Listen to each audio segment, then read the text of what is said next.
have to ask ourselves, what's using my life?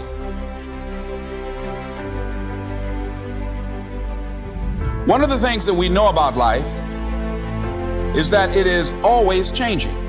Sometimes you're up, sometimes you're down. Sometimes things go real well, and sometimes they don't. Sometimes you're happy, and sometimes you're sad. Now that's that thing called life. And when we begin to understand and know that, accepting that reality that we will never ever have things just on an even keel all the time, that you're going to have some ups and you're going to have some downs.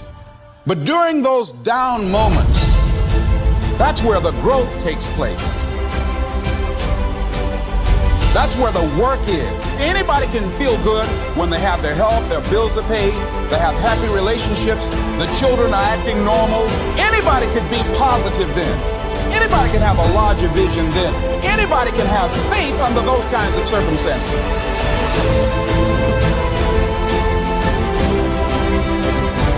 See, but the real challenge of growth, mentally, emotionally, and spiritually, comes when you get knocked down. How you handle it, that's where the growth takes place.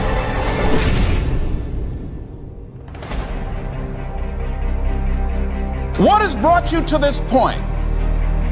What did you learn from it? Are you learning anything, or are you doing it over and over and over again? Are you going through it, or are you growing through it? Are you bigger and better because of it? Things are going to happen to you, and the most important thing to do is to harness your will and let it go. I'm in control here. I'm not going to let this get me down. I'm not going to let this destroy me. I'm coming back, and I'll be stronger and better because of it. You have got to make a declaration that this is what you stand for. You're standing up for your dreams. You're standing up for peace of mind. You're standing up for health.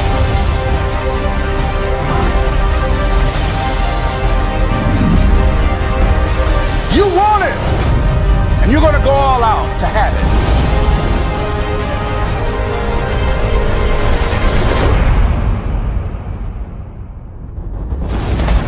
Yes, I'm going to turn this situation around. I'm not going to sit back and moan and cry over what happened and what went wrong and who did what. I'm going to do something about this situation. Expect things to get better for you, because they are. See, life is cyclic. Whatever experience you're having right now, it has not come to stay. It has come to pass.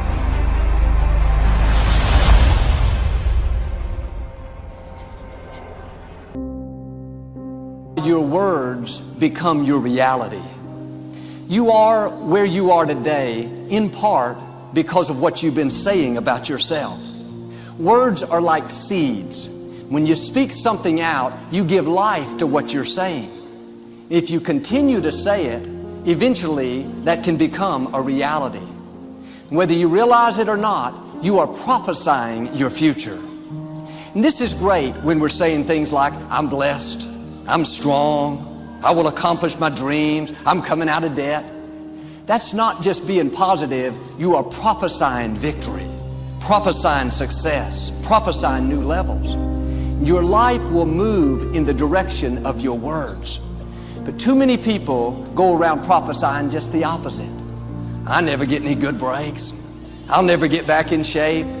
Business is slow. I'll probably get laid off. Flu season is here. I always get it. They don't realize they are prophesying defeat. It's just like they're calling in bad breaks, mediocrity, lack. You can't talk defeat and expect to have victory. You can't talk lack, not enough, can't afford it, never get ahead, and expect to have abundance. If you have a poor mouth, you're going to have a poor life. If you don't like what you're seeing, start sowing some different seeds.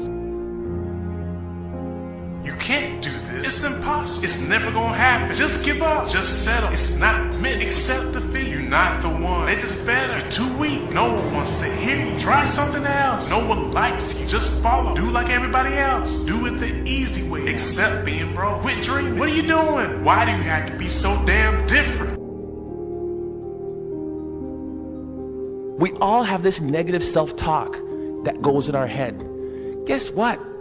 There's enough people that are telling us we can't do it, that we're not good enough. Why do we want to tell ourselves that? We know for a fact that thoughts influence actions. We saw it there with the video Dr. Levy showed, right? We know that our thoughts influence actions. Why do we want to say that negative self-talk to ourselves? We need to get our own self-affirmations. Muhammad Ali, what was his self-affirmation? I am the greatest.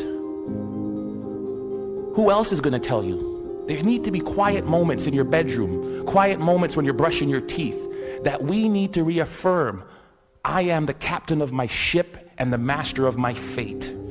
That is my affirmation. If I don't believe it, no one else will. How do you build self-confidence? Get away from the people who will tear you down. There's enough of that. Muhammad Ali, I am the greatest. There is no one better than me. It's a difference between hubris and ego and false pride. It's just reminding yourself in quiet, silent moments. I put it down on a list. It's right beside my mirror, right? About all the things that make me who I am. Because I make enough mistakes, and the newspapers will recognize it, and people around me will recognize it, and they'll tear me down. And pretty soon I'll begin to believe it. Stop the self-talk, the negative self-talk. If you'll watch, you'll see some athletes, they'll have a little bandage or a little brand around them. Lance Armstrong's a perfect one. What's his self-affirmation? Live Strong isn't a brand. It was to remind him of who he was. Live strong. Then it came a brand. He would move that from one arm to the next arm when doubt and fear came into his mind. Live strong. Put it on there. Let's go.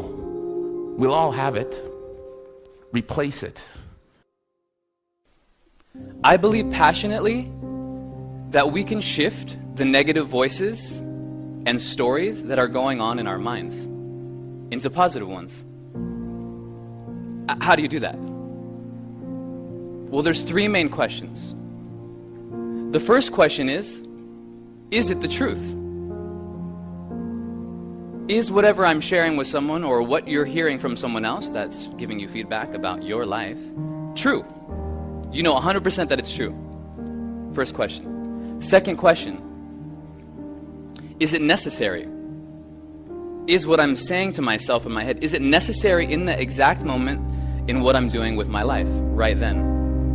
And the third question is, does it improve upon the silence?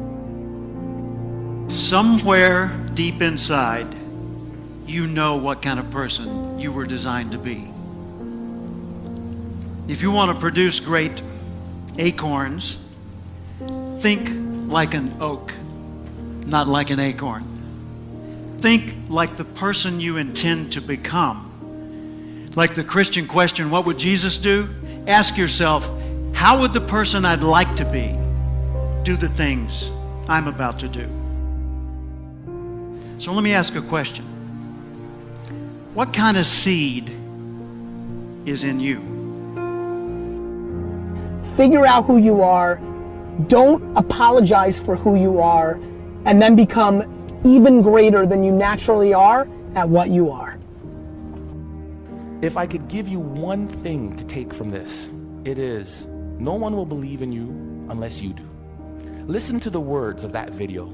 Here's to the crazy ones, the misfits, the rebels, the troublemakers, the round pegs in the square holes. We're supposed to be different, folks. And when people look at us, believe in yourself. What I would challenge this young man or young woman to do is you have to look inside of yourself to see what you really want. What are you passionate about? We use these words and these little phrases of only the strong survive and all this other crap. They're all just fucking words. I get so tired of hearing people just talking. Like right now, someone may think Goggins is just talking. You don't know me. So when I speak from passion. I speak from experience. I speak from suffering. I have to tell this young man or woman that the only way, I believe, this is my experience in life, the only way you're ever going to get to the other side of this journey is you have got to suffer to grow. To grow, you must suffer. You can become the kind of person that is so in tune with the values that you have and what you actually want, that when feelings rise up, you can choose to act however you want despite them. Even if you're tired, you can still go to the gym. Even if you're annoyed with your spouse, you can still speak in a manner that's loving. Even if you don't feel like doing that hard work, you can still push yourself to do it. Your feelings aren't a choice. Your behavior and your thoughts are always a choice. Several people live to be 100 years old, and they have great lives, and they have great kids. Their kids go to college and all sorts of stuff. But somewhere in their life, there was a point where they had a decision to make. They can go left or right on this path. Left was the easy route. Right was the hard route. A lot of people take the easy route. And they had a good life that way, but the better life was going to the right side. And you may have 20 years of pain and suffering to get past it, but a lot of us die never truly starting our journey. And I would tell this young person, you gotta start your journey. It may suck, but it will come out the other side where you're coasting. Many people are suffering from battle fatigue. They've been standing a long time, trying to break the addiction, believing for the promotion, praying for that family member, but hasn't happened yet. They never dreamed they'd still be single, still be dealing with the illness, still be trying to get the loan. Now they're tired. Let me encourage you, your time is coming. Your due season is on the way. Don't let time talk you out of it. Don't let discouragement cause you to give up. Don't let negative thoughts convince you to settle where you are.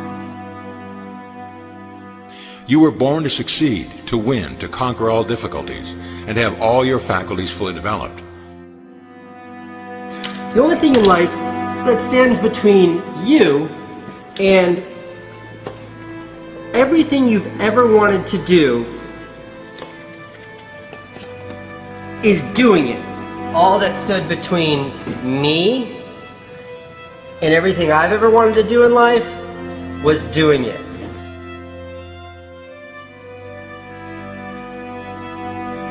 You have to trust your own voice, your own ideas, your honesty, your vulnerability, and through this you will find your way.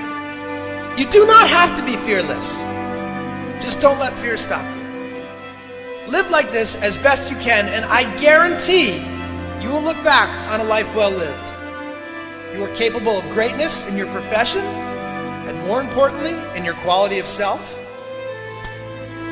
Stay hungry.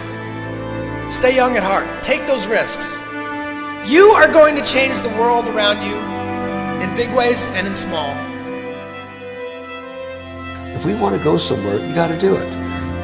One of the great secrets in life to becoming successful, whether it's in a business, whether it's working with someone or for someone or in your own personal life, is be prepared in life for a lot of rejection.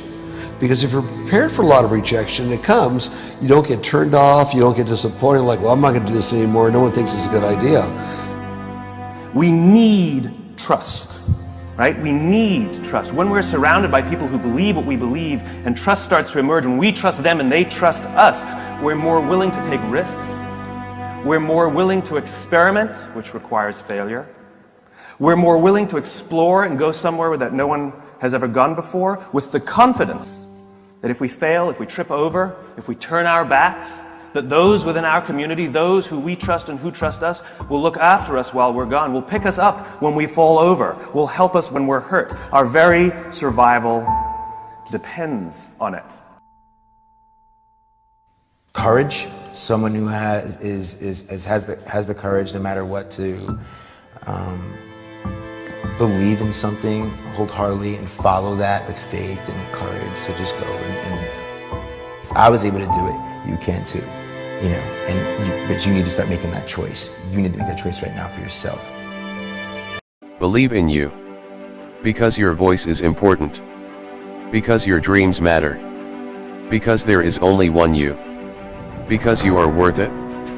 I have had dreams. And I've had nightmares. I overcame the nightmares. Because of my dreams. Believe it can be done.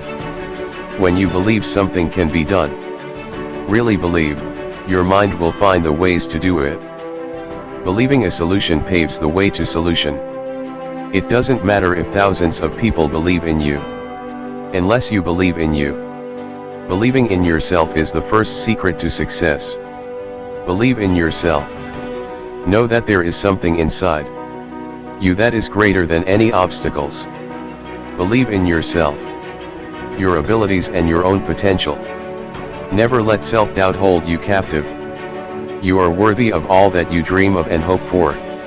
If you change the way you look at things, the things you look at change.